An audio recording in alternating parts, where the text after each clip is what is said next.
That red card in that Man United game was so wrong. That was so not on. No, it was not right. At the end of the day, he has elbowed or forearmed, whatever you want to call it, the guy's neck. He went for his neck after the game. He's saying, "Oh, you know, we do need some signings." Yes, to replace you idiot. I can imagine Jurgen Klopp going in there and just literally going up to him and like, you're shit. Like just. They've made 50 redundancies and now they're getting rid of the Gunnosaurus. I just feel like, is this totally necessary? Like we've just spent, was it 45 million? 45 million. Do you really want to move too fast? Do you really want to disturb? So, are you enjoying our football at the moment? No. Harry Redknapp stated that Tottenham have a chance to win the league. What do you think about that?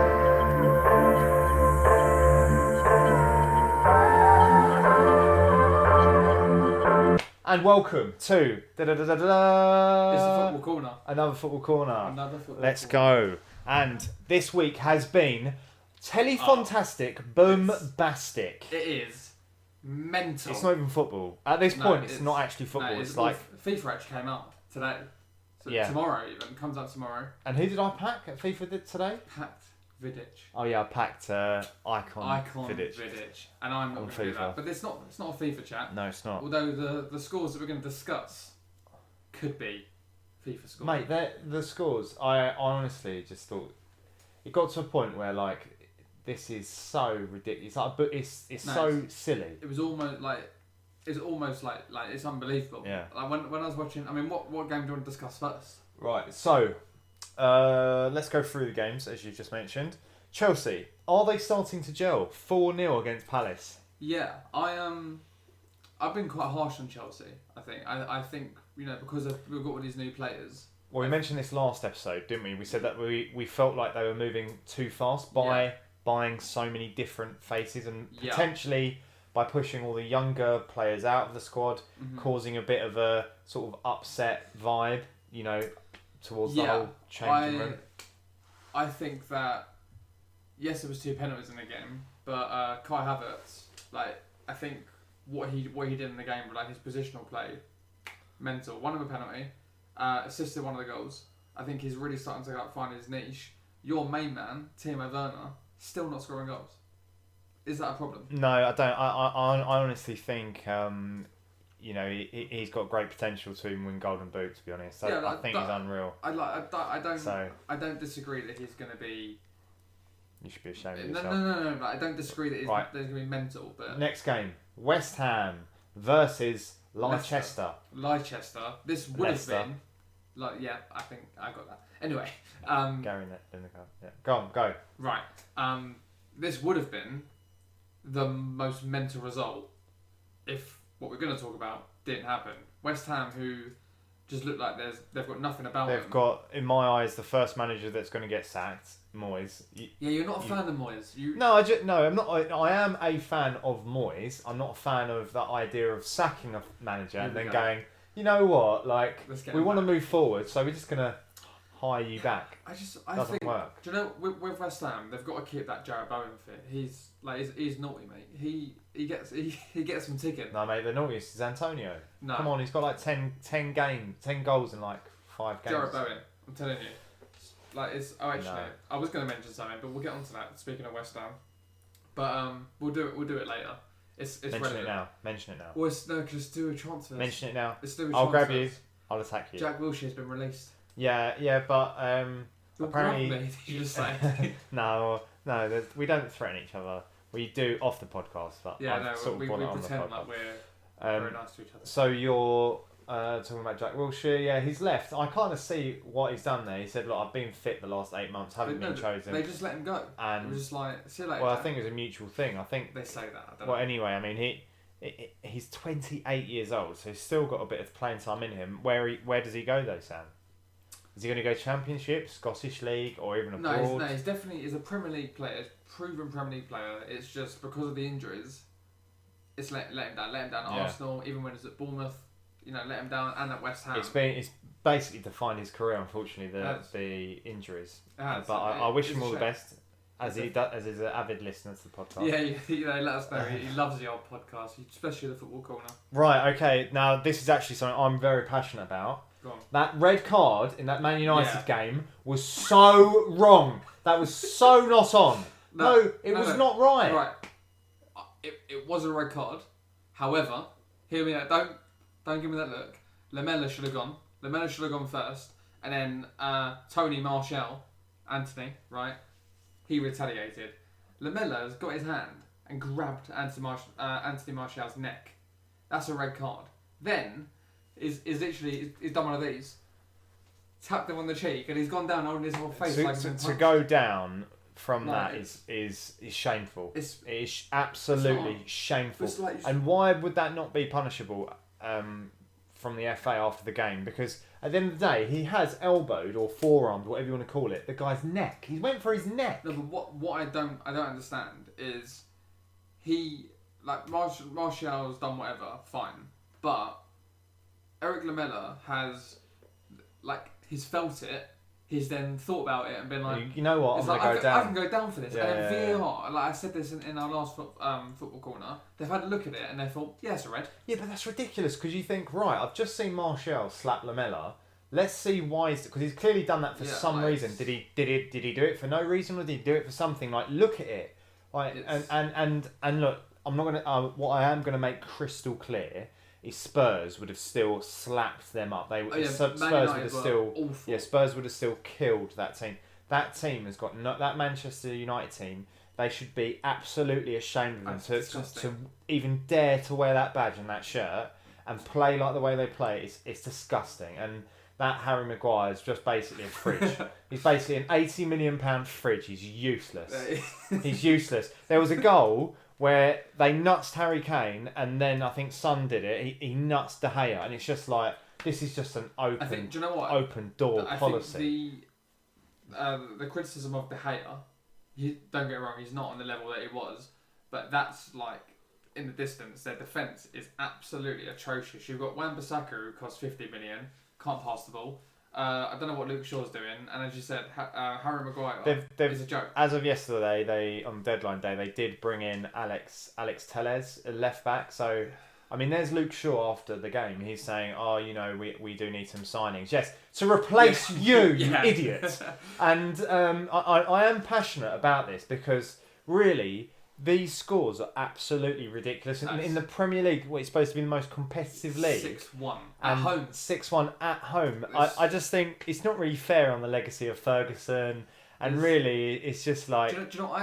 I actually think, like, Alex Ferguson's obviously... Like, he loves Man United. I think even he might have been laughing. Like, he honestly might just look at it as like, this is actually disgraceful. There's also a part of it which I do enjoy, is that they have spent so much money and it just hasn't worked. And I do enjoy the fact that they're trying to be lazy in terms of just overspending on virtually every player they buy. They've overspent, other than Bruno Fernandes, and then they've brought in someone else as well yesterday, wasn't it? They brought in Cavani, which is, I mean, that's questionable. Yeah, but like, you look at the quality. Like, I say the quality because it isn't quality. The price of the players. Maguire 80 million.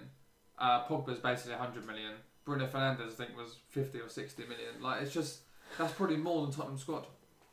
Tottenham, don't get it wrong. They played well, but they, Man United, regardless of their against, should not be losing 6-1 at home. But then I guess what's actually even more sort of unbelievable is the Aston Villa result, isn't it? 7-2. 7-2. I mean, you've potentially, in my opinion, you've got the best fullbacks in the world. You've got the best defender in the world. Mm-hmm. You've got the top 2 goalkeeper in the Prem. Yeah. You've got Mo Salah. Sadio Mane wasn't there, was he? Because he's got the virus. He's got the virus, and we do wish him well. Because he also listens. Yeah, does he Sadio. does, yeah. But no, but I think this proves the point. Like I've said to you before, in order for Liverpool to be as dominant as they are, they have to have a full strength squad. They can't have any injuries, and they didn't have Sadio Mane. They didn't have Alisson, and they've got no attacking ability. And they're a shambles at the back. Like, I'm not blaming Adrian for all the goals. Virgil had a nightmare. Joe Gomez was probably their best defender, and he even had a bad game. Yeah, I mean, I don't know if there's an element of it's only Aston Villa, and like let's you just said that turn about West up. Brom last week. And yeah, we did, but maybe there is that element of it's only Aston Villa, and also we're coming up to international break now, so let's just like either way. I'm sorry, you're the Premier League champions, European champions. Well, a couple of years ago, but it's a couple of years ago they just won the Champions League. Bayern Munich won the Champions League. Sorry? Bayern Munich just won the Champions League. Oh, sorry, the last... Yeah, the one before that. Yeah, okay. A couple of years ago. Sorry. Yeah, that's what I said. I'll fight you now. Please don't. Just because I'm right. But anyway, like it's embarrassing. And what's so like mental about that is I think they were 4-1 down at half time. I can imagine Jurgen Klopp going in there and just literally going up to him and be like, you're shit. Like just saying like... I don't think he is. I actually think he's a sort of manager that he doesn't come down on people. I think they love him. I think they fight for him I've never ever seen him shout at a player. Do you know what I mean? Or get angry at a player. Do you know what it is? Like Ferguson did. Ferguson was someone that they were afraid of. But okay, I'm going to contradict myself here. With Klopp, they don't have to. But I think with Klopp, there's been a consistent progression. Like they've gone from 7th or 8th in the league to obviously now winning the league. With Alex Ferguson, they were so dominant for a period of time. Then Arsenal came along and challenged. Then Chelsea came along and challenged. And I think it's because football was changing at that time that Ferguson was like, basically, if you don't do this, I'm gonna. As famously done, throwing boots at people. But I think those Liverpool players should be absolutely. I threw my boot. Like I've got a friend who's a Liverpool supporter. Don't know what that accent was. You do a Scottish. You're Scottish, obviously Scottish. It wasn't obvious. I threw my boot at you. Put in the comments if you think that's Scottish, because What is it then? It's just you being stupid. But anyway, I've got a friend who's a Liverpool supporter, and he honestly said like, we're the Premier League champions, and I'm embarrassed. Like that, those two things shouldn't go together. Like you've just absolutely destroyed the league, and you're losing to a team that stayed in the league on the last day.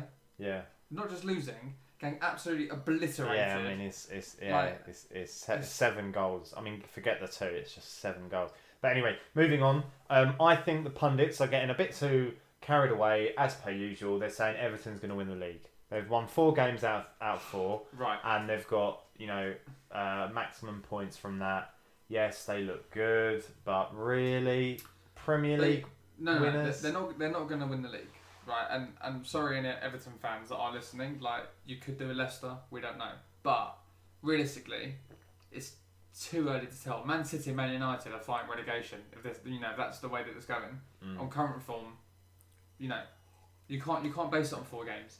Yes, they're playing well. Yes, James is performing. Yeah. Their signings have been fantastic. They probably have the best window, if I'm honest. But it's too early to tell. Like, you can't say, like, I remember a few years ago, like when Portsmouth were in the Premier League, they were top of the league for the first 5 games. It's just like, they're in League One now. Like, just calm down. Like, honestly. Steady. Steady on. It's 4 games. Down. And also, but they've not played. They played Tottenham, but I wouldn't say they've had a real challenge.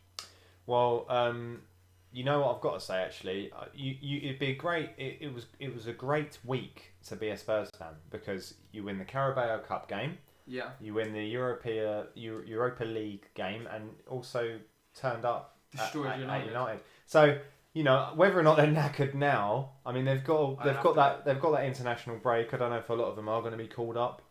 I mean, the only other result I'm thinking is that Arsenal against Sheffield. I mean, I've got to say that was an incredibly boring game.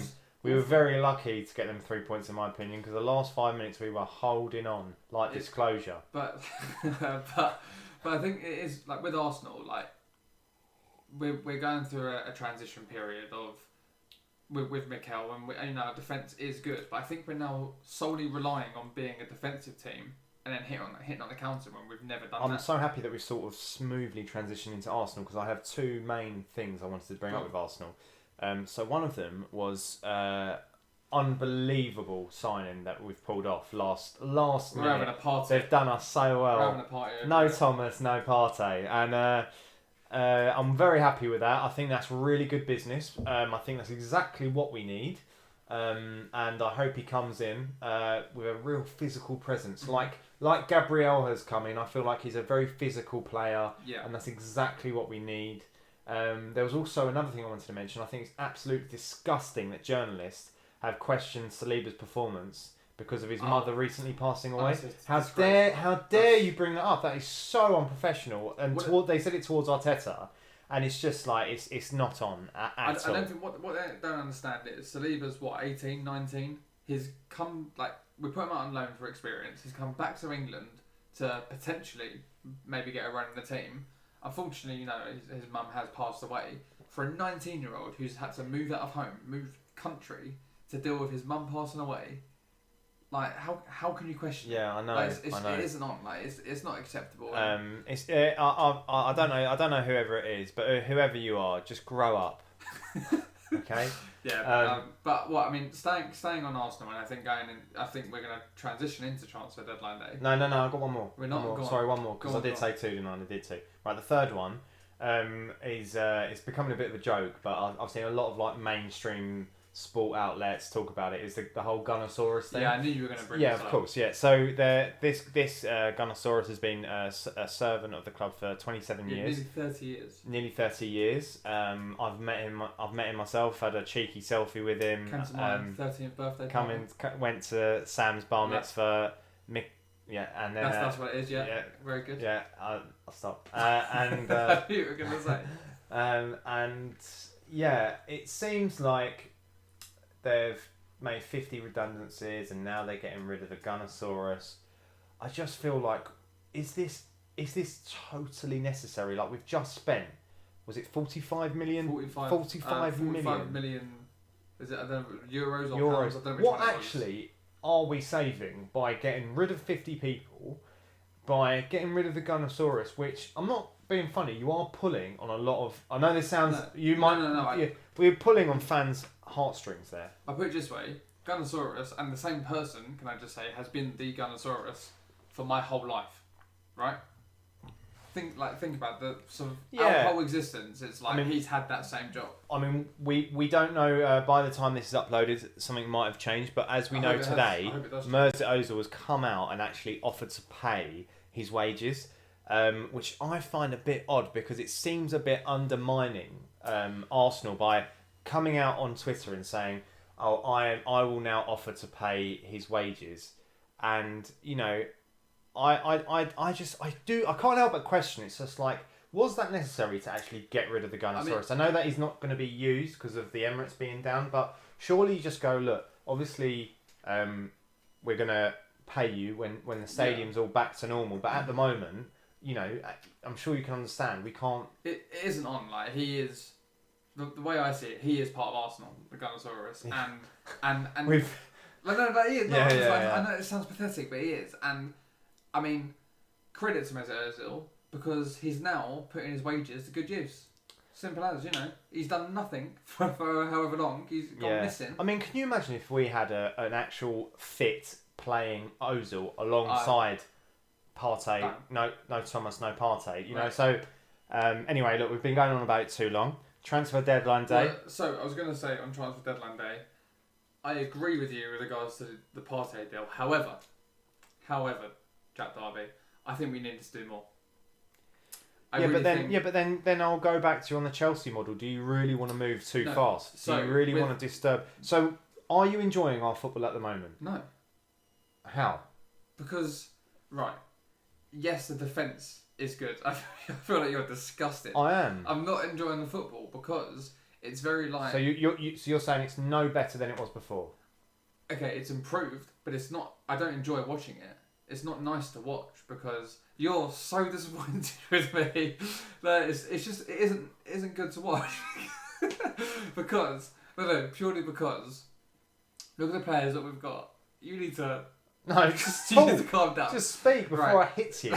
No, basically look at the players we've got. We've got Aubameyang, Lacazette, Willian, Pepe, arguably Ceballos who can attack, but our main focus is defence. And it isn't nice to watch having to panic, especially against Sheffield United to panic at the back, to be like, oh my god, we need to hold on to a lead when we don't ever kill a game. We never go The thing is, like, that Sheffield game has been quite a rare one. If you look at like the last 10 games, I think you're talking a lot of waffle, because when you look at, for example, the Chelsea FA Cup game, we did very well defensively there. I mean, obviously we let the first goal in, but we totally took the game by the scruff of the neck after that. I think that is part of Arsenal's DNA, where they have to concede.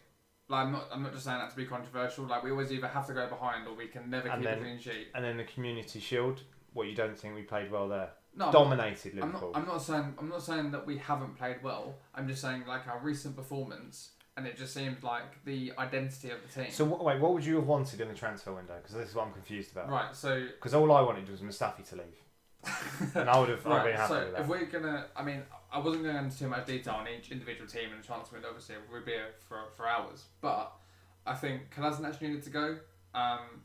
Mustafi needed to go. Yeah, but what did you need in? We needed a what? That's what we needed. If we had Partey and a what? Think about it. If you think we'll have the creative midfielder and we'll have a defensive midfielder, you can then. Well, I've heard Partey can go up and down. Well, he might be able to, but I would prefer to have him attacking and defence. But then if he can't be in two places at one time. No, but he can run. Well, from defence. You don't think that they all can run. Yeah, but from defence to an attacking role. That's just my controversial opinion. Yeah. But transfer deadline day in general. Get off Arsenal now. No more Arsenal can go. We touched on it a little bit earlier on.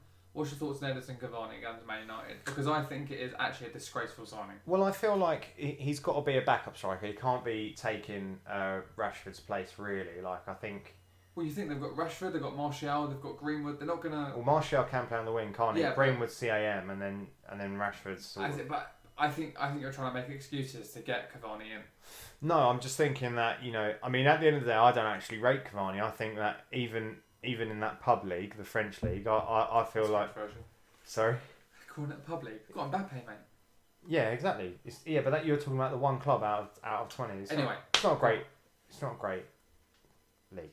So anyway, no, I personally don't think you could hit a barn door, and it's not really going to help when they're losing games by their defensive issues. That's my opinion. I feel like you're in the wrong. Yeah, I agree. They've signed at the completely wrong end of the pitch. It's not going to happen, but I think they need to bin off Harry Maguire or get him a sufficient centre-back partner. I don't even know why they would let Chris Smalling go. No, he would have been perfect. Yeah. Well, no, it's got to the point now where surely it's desperate. Surely it's like, actually, I need some defence now. Like, this is. I couldn't name you a lot of the defenders. Yeah. Like, because they're non-existent. Yeah. I think there was an interesting link that I heard of like later on in the day, where Christian Eriksen became available, and I personally would have taken him at Arsenal, but he apparently was offered to Tottenham. And touching on one of our previous Football Corner episodes, which we mentioned, the All or Nothing documentary, he was effectively pushed out of Tottenham. So why would he be offered back? I disagree. No, he was very much keen to leave the club. He come out on Twitter saying he wants to leave. I think no, but I think you won't. I don't think you watched the whole episode. No, I did. The whole series. I did. Well, did you not? No, because he said like he wants to win trophies and he wants to progress and do whatever. I saw that, but it was more like I want to go to Inter, and then they said we've got this price in mind, and then they said, oh, actually they've offered us something, and now we're going to get rid of you. That's what happened. No. He said we can't sell you for 25 million, and they sold him for 25 million. That's what Levy said. Levy said, I don't want to sell you, and a player of your standard, I don't want to get ripped off, essentially, which you can get, because Eriksen was sort of like the star man there. I mean, my personal opinion, the whole transfer deadline day, the whole transfer process, I think that Emi Martinez is going to be the bargain of this window. £20 million. And I disagree with that. Well, at the moment, he's killed it. Absolutely he's done well. Killed it. Debut penalty save. I think the bargain and signing of the window is Thiago. 20 million. Yeah. The same price as Emi Martinez. Well, I guess unfortunately we'll only find out with time time will tell us. Sorry. I was going to say, going back to our previous point, he didn't play him at 70. I don't know that he would have made much of a difference, but you know. I don't know. I think there were far too many players asleep, and maybe there was something else in their mind. Maybe their minds were elsewhere. That maybe they're thinking about Mane having the virus. Have I got the virus? No, it's not good enough. They're Premier League. They've got the gold badge. Yeah. Take it off of them. Like if they're going to lose 7-2, it's not good enough. It is bombastic. Bombastic. To be fair with you. Right. So we've done all of our points. Have you got any other points you'd like to bring up? I'm gonna mention something that happened on transfer deadline day, and we had a very, very brief discussion about it. Harry Redknapp stated that Tottenham have a chance to win the league. What do you think about that? Was he saying that just to be controversial? Because they're doing okay, but... Well, I know that they were trying to make some defensive signings during the transfer window. I know Rudiger was a main option for them. Skriniar. Chelsea sort of like closed the door last minute, which is classic Chelsea. I think they let that carry on till deadline day, close the door shut and say, Nicky, no, you haven't got Rudiger, and close the door, and that's it. So, do I think they could win the league? I mean, Bale would have to I don't know how he's going to fit in number one, and he'd have to start running straight away, and he'd have to kill it. And I don't know, mate. I don't know. I mean, at the moment, they seem, unfortunately, quite inconsistent, as in, you know, they'll have a bad game, then they'll have a run of really good games, and then they'll die again, and then it's sort of like up and down. I don't particularly like Jose's sort of style. It's quite negative. It is negative, and I don't think it really suits Spurs. But you know, at the end of the day, I feel like they'll do well. I mean, to be totally honest with you, and I'm not saying this with my Arsenal hat on. I honestly think it's either us or Spurs in the top 4 this year. I don't think we'll both be in it. I think it's either one of us this year. So. I think it is going to... I agree with you on that point, but I think it's going to be one of the seasons where we're in the top 4 and then they go above us, and then we're going to keep on leapfrogging each other. Do you think Thomas Partey has put us in that top 4 discussion? I think we were already in the top 4. Like I predicted Arsenal to come in the top 4, regardless of how I feel about the style of play. Thomas Partey, for me, adds something to Arsenal that we haven't had, which is shooting from distance and the ability to get backward and forward, as you did say. I think that's something that we have been lacking, and potentially we've got that barrier before you get to our panicky defence. You know, it's something that we do need, but you know, it's too early to say who's going to come where. Obviously, we have done our Premier League predictions, but you know, anything can happen, mate. Everton could win the league. Tottenham could win the league. You don't know. But I don't think that's going to happen. No, I don't think that's going to happen. But people are talking about it. Yeah. It's topical. Well, you have listened to the Football Corner, and no, you've listened to the Football Corner. I hope you've enjoyed. Please leave a like, a comment, a review, a sub, and Samuel, if they do that, you should know by now, guys. But if you do all of that, you are the biggest legend going. Well done. Thank you for listening, and speak to you soon. Be lucky. See you when you're older.